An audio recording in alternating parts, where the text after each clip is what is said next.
my truck doesn't get used all that much. So one of the things that I did is I added an onboard battery maintainer.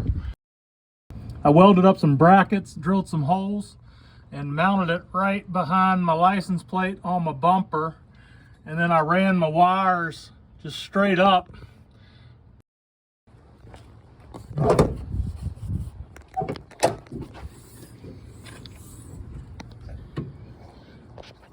I ran my wires right up by the driver's side battery and then hooked in one side to one battery and then ran it across following the secondary battery cable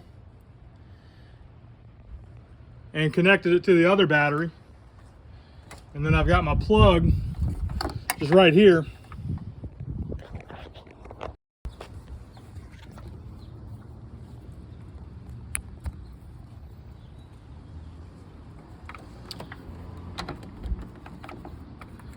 And then it just tucks in nicely right down there.